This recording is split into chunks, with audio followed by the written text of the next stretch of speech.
네, 안녕하세요. 자, 이제 5월 26일 6주차 강의가 되었네요. 6주차 강의를 시작해 보도록 하겠습니다. 자, 이번 시간은 호르몬과 항상성 유지, 호르몬의 조절작용에 대해서 공부해 보도록 할게요. 네. 자, 첫 번째로는 수업 질문, 그죠? 간식이 함께 따라가는 수업 질문에 대한 답변을 점검하도록 하겠습니다. 환상통에 관한 내용은 5반의 김희진, 6반의 이채빈, 1반의 신희태, 2반의 김범준, 3반의 김아린, 3반의 최영록, 6반의 고민지까지 7명이 간식을 받게 되었습니다. 출처를 밝히고 질문에 열심히 답을 하려고 노력하였습니다. 여러분이 답변한 걸 점검하다 보면은 선생님이 더 많이 찾아봐야 해서 실제 수업 준비 시간에 많은 부분을 보내게 되는 것 같습니다. 약간 알쓸신잡 같은 느낌으로 질문과 관련된 온갖 것들을 읽고 보고 그렇게 하게 돼서요. 원래 유튜브를 안 보는데 온라인 수업이랑 여러분 질문 때문에 유튜브에 강제 지금 입문 중입니다. 환상통은 팬텀 림 페인 혹은 팬텀 페인이라고 불리는데 말 그대로 유령처럼 있지 않은 부위에서 고통이 느껴지는 것입니다. 그림에서 보는 것처럼 다리가 절단되어 있죠. 오른쪽 다리가 절단되어 있는데 계속 아프다고 느낌이 오는 거예요. 근데 이게 정말 괴롭대요. 왜냐면 오른쪽 다리가 가렵다고 생각하는데 긁을 곳이 없죠. 근데 계속 가려운 거예요. 아니면 되게 고통이 느껴지는데 이런 걸 환상통이라고 합니다. 근데 문제는 뇌에서는 그 과거의 경험을 살려서 계속 신호를 되살려내기 때문에 정말 고통을 느낀다고 해요. 그래서 이게 이제 거울을 이용해서 다리가 있다가 없어지는 것을 계속 반복해서 보여주는 거래요. 그래서 이 부위에 이렇게 사람이 이쪽을 쳐다보면 내 다리가 있다고 생각이 되죠. 그리고 거울을 치우면 없어졌네. 거울이 있으면 있네. 없어졌네. 있네. 없어졌네를 계속 반복해서 뇌가 내 다리가 없어졌다는 것을 받아들이도록 하는 거래요. 그래서 이거 막 찾아볼 때 미국 드라마 하우스에 나온 영상이 있던데 그거를 좀 넣어줄까 하다가 영어라서 굳이 링크를 하지 않았어요. 자막 나온 게 없어가지고. 어쨌든 결국 질문에서 환상통이 말초신경계의 감각세포와 관련이 있냐고 한다면 이전에 말초신경계에서 받아들인 자극을 뇌가 계속 기억해서 만들어내고 있는 거니까 관련이 있다고도 또 어떻게 보면 할 수 있겠네요. 자, 그 다음에 두 번째 질문이 있었죠. 두 번째 질문은 좌뇌와 우뇌의 역할과 그 좌뇌형 인간과 우뇌형 인간이 있느냐에 대한 질문이었어요. 선생님이 이거 찾아보느라고 주말을 다 보냈는데 어쨌든 그 이태랑 희진이랑 성윤이가 이제 간식을 받게 됐고요. 좌뇌와 우뇌가 메인으로 담당하는 역할은 있지만 뇌 자체는 종합적인 판단을 내리는 것이기 때문에 결론적으로 말하면 좌뇌형 인간, 우뇌형 인간으로 구분하는 것은 일단 편견이다라고 봅니다. 그래서 로저 스페리 박사가 이제 좌뇌와 우뇌가 이렇게 연결하는 부분이 끊긴 사람들 혹은 한쪽이 이렇게 부상을 입은 경우에 이제 봤더니 뭐 좌뇌가 상처받았을 경우에는 언어를 못하게 된대요. 그래서 그런 부분들 때문에 마치 좌뇌는 언어만 담당, 우뇌는 무언만 담당 이렇게 해서 우뇌가 발달하면은 감성적이고 예술가이고 좌뇌가 발달하면 뭐 이과형 인간 말하자면 그렇게 된다고 하는데 하지만 이런 구분 자체가 좌뇌와 우뇌가 종합적으로 판단하는 것인데 너무 단순화한 것이다라는 것이 결론이 되겠습니다. 그런데 정말 많은 그 유튜브 영상이나 뭐 이런 곳에서 좌뇌형 인간, 우뇌형 인간에 대해서 아직도 되게 많이 말을 하더라고요. 그래서 여러분이 정말 이 정보의 홍수 속에서 제대로 된 정보를 찾아내고 판단하는 것은 좀 어렵겠다. 그래서 우리가 과학을 배우는 것이 아닌가. 그리고 친구들하고 토론해 보는 것이 아닌가라는 생각이 들고요. 전에 말했듯이 어쨌든 논문들을 찾아보는 것이 좋은데 이게 어떤 정보를 여러분이 과학이 꼭 아니더라도 어떤 정보를 받아들이게 된다면 한 번쯤, 두 번쯤 의심해 보는 것이 좋겠다라는 것이 선생님 결론입니다. 그래서 무조건 믿고 그것에 대해서 막 흥분해가지고 댓글 달고 막 이런 거 하지 마시고 여러 번 확인해 보시는 게 좋겠죠. 네. 자, 그러면 수업 피드백 한번 볼까요? 서연이가 선생님 서연이 이름 불러달라고 했어요. 이서연 잘 지내고 있니?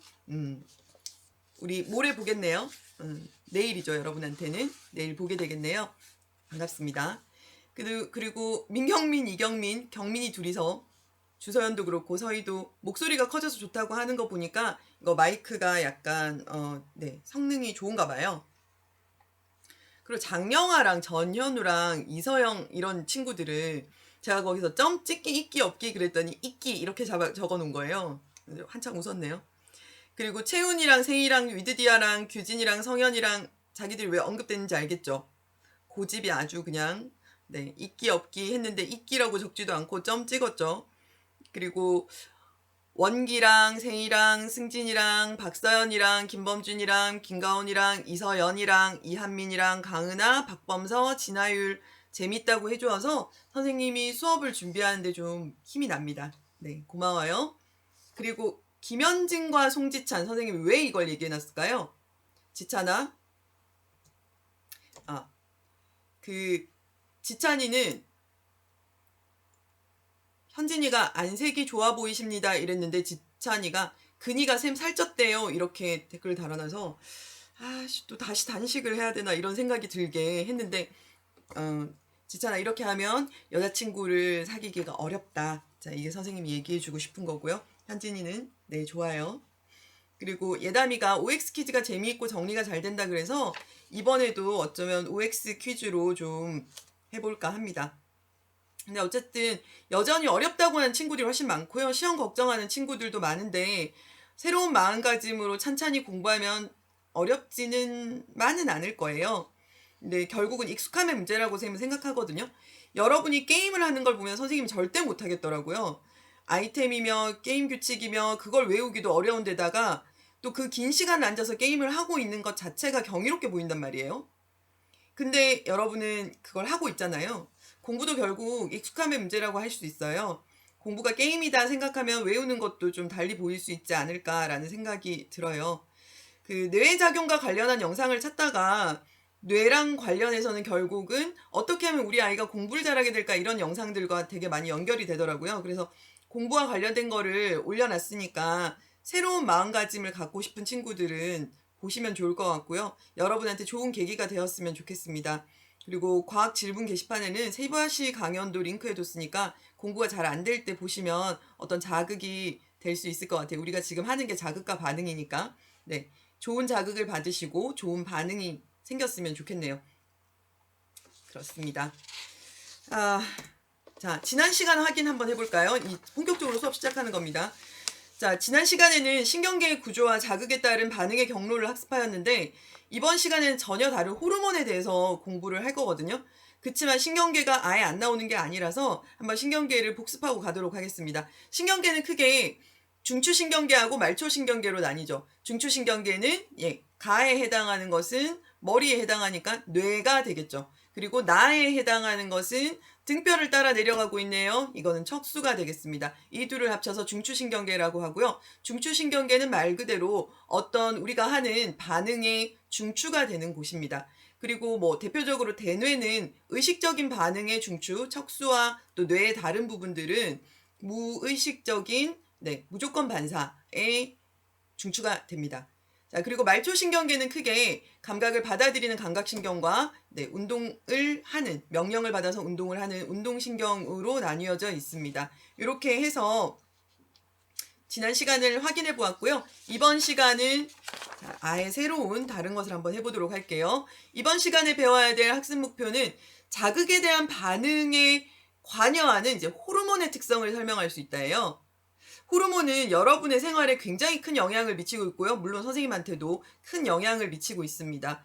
그래서 호르몬에 대해서 우리가 이번 시간에 공부할 거고요. 사람의 여러 내분비샘에서 분비되는 호르몬을 설명할 수 있어야 하고 이번 시간에 배우는 핵심 개념으로는 항상성, 그 다음에 호르몬, 호르몬과 신경계 이런 개념들에 대해서 배우게 되겠습니다. 자, 들어가기 보니까 와 플라스틱이 정말 많이 버려져 있네. 그랬더니 선생님이 플라스틱 사용을 줄이면 환경 호르몬을 줄일 수 있을 텐데 라고 하니까 환경 호르몬은 어떤 물질인가요? 라고 물어보죠. 그랬더니 몸속에서 호르몬의 작용에 영향을 미치는 물질이야 라고 하셨어요. 그 호르몬의 작용은 정말 미세하고 되게 중요한 부분인데 환경 호르몬이라는 거는 몸속에 들어왔을 때 호르몬의 작용을 혼란시켜요. 그래서 얘가 마치 호르몬인 것처럼 작용하기도 하거든요. 그래서 이런 환경 호르몬 같은 것들이 우리의 호르몬 체계에 영향을 미치기 때문에 되도록이면 환경 호르몬과 관련된 어떤 물질들을 섭취하지 않으시도록 닿지 않도록 노력하시는 게 좋을 것 같습니다.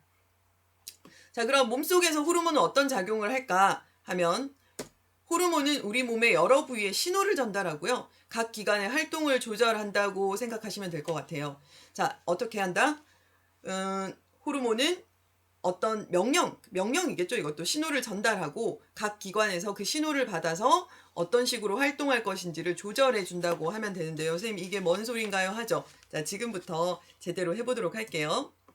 자, 항상성 유지와 호르몬이라는 얘기가 나와 있는데요. 항상성이라는 것은 무슨 말이냐면요. 주변 환경이 변하더라도 내 몸이 항상 같은 상태를 유지하도록 한다 하는 게 항상성입니다. 예를 들면은 밥을 갑자기 많이 먹었다고 해서 내가 혈당량이 확 높아진다던가 아니면 바깥이 춥다고 해서 우리가 온도가 지금 36.8도인데 36.8도가 갑자기 12도가 된다던가 이렇게 되면 큰일 나겠죠.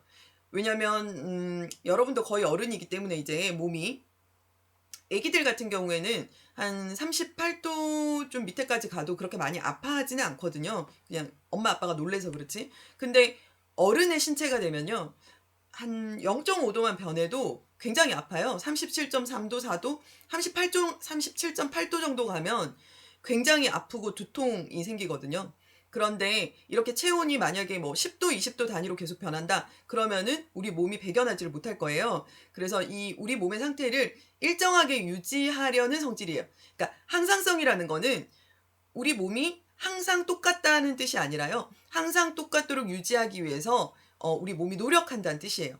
주변이 변하더라도, 그러니까 덥거나 춥거나 하더라도 내 몸은 언제나 36.8도를 유지하려고 노력하는 것. 그게 항상성 유지고요.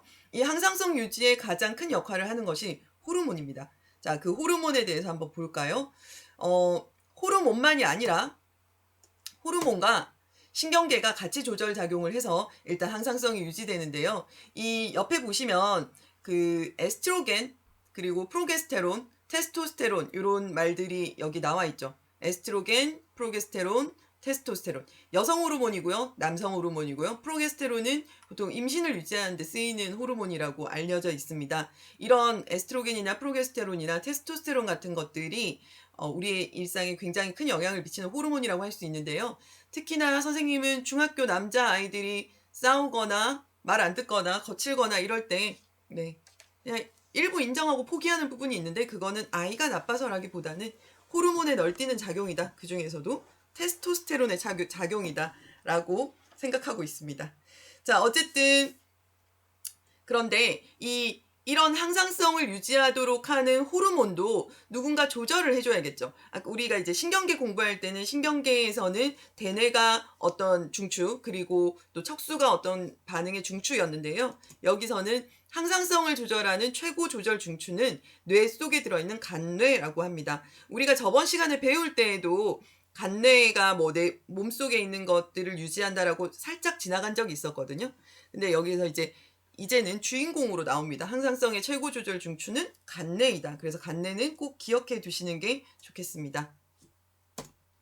자, 다음으로 넘어가서요. 그러면 사람은 사람 몸 안에서는 어디에서 호르몬이 분비되는가라는 것을 볼 건데요. 그 내분비샘이라는 말이 나오잖아요. 땀 같은 경우에는 땀은 바깥으로 분비되죠. 그것은 왜 분비되는 거고요. 내분비샘이라는 것은 몸속으로 분비되는 것을 내분비라고 합니다. 자, 그러면 사람에게는 내분비샘이 있는데 그 내분비샘 중에서 가장 머리 쪽에 있는 것이 뇌하수체 호르몬이에요. 뇌하수체에는 생장 호르몬, 갑상샘 자극 호르몬, 항이뇨 호르몬 등이 있습니다. 그리고 목 쪽에 있는 갑상선 암 이런 거 많이 들어보셨죠? 아니면 갑상선 기능 항진증 뭐 아니면 저하증 이런 말들을 들어보셨을 텐데 갑상선에 어떤 문제가 생겼을 경우에는요. 몸이 너무 빨리 움직여요. 너무 이게 항진증인데 이런 거는 너무 빨리 세포 호흡이 촉진돼서 살이 쭉쭉 빠지거나 뭐 눈이 튀어나온다던가 뭐 이런 부작용들이 생기거든요. 근데 뭐 그래도 갑상선 암이 생기는 경우에는 다른 질병들보다는 조금 그 암 자체 중에서는 조금 치료가 쉬운 편이라는 얘기들을 하긴 하더라고요. 자, 그다음에 부신은 어디냐면요. 부신은 콩팥 위에 있는 조그만 내분비샘인데요. 여기서는 그 혈압과 심장박동을 촉진하는 에피네프린이라는 호르몬이 분비됩니다. 그런데 선생님, 그러면 에피네프린을 외워야 되나요? 그렇지는 않습니다. 그냥 부신이라는 내분비샘이 있다. 이 정도 아시면 되고요. 그 다음에 내려가면 우리의 그 소화기관 중에 이자가 있거든요. 이 이자 안에서는 인슐린과 글루카곤이 나오는데 이건 외우셔야 돼요. 이자는 우리 몸에서 정말 중요한 혈당량을 조절하는 데 쓰이는 그 호르몬을 분비하는 곳이에요. 근데 두 개를 분비하는데 하나는 혈당량이 너무 증가했을 때는 인슐린이라는 호르몬이 분비되고요. 그 다음에 혈당량이 너무 감소해서 몸에 힘이 없다 그러면 글루카곤이라는 호르몬이 분비됩니다. 그런데 인슐린 호르몬이 제대로 분비되지 않는다면 여러분이 잘 아는 당뇨병이 걸리게 되거든요. 그래서 아마도 인슐린이 뭔지는 모르지만 인슐린 주사라는 말은 많이 들어보셨을 거예요. 그것처럼 당뇨병 환자가 많기 때문에 그런데요. 그 당뇨 환자는 집에서 인슐린 주사를 본인이 직접 맞아야 돼요. 왜냐하면 이자에서 그 호르몬이 안 나오기 때문에. 그렇습니다. 이거는 뒤에서 다시 설명할 거니까 너무 긴장하지 마시고요. 그 다음에 난소에서는 에스트로젠이라고도 하고 에스트로겐이라고도 하는데요. 에스트로젠이라는 그 여성 호르몬이 나와서 여성의 2차 성징을 발현시킵니다. 그리고 정소에서는 테스토스테론이라는 남성 호르몬이 나오고요. 남성의 2차 성징을 발현시켜주는 호르몬입니다. 이런 에스트로젠과 테스토스테론은 성 호르몬이 되겠습니다. 근데 호르몬이라는 거는 무엇이냐? 그러면 정의하자면 세포나 기관으로 신호를 전달하는 어떤 화학 물질이다라고 생각하시면 되겠습니다. 자, 그러면 이러한 호르몬의 특징은 무엇이 있느냐 하면 일단 첫 번째는 내분비샘에서 만들어져요. 그리고 혈액으로 분비됩니다.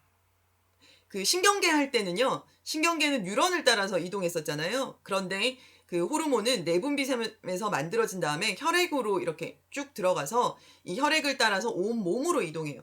그러면 그 혈액을 따라서 이동하다가 내가 작용해야 되는 표적세포, 표적세포나 표적기관에만 작용을 합니다.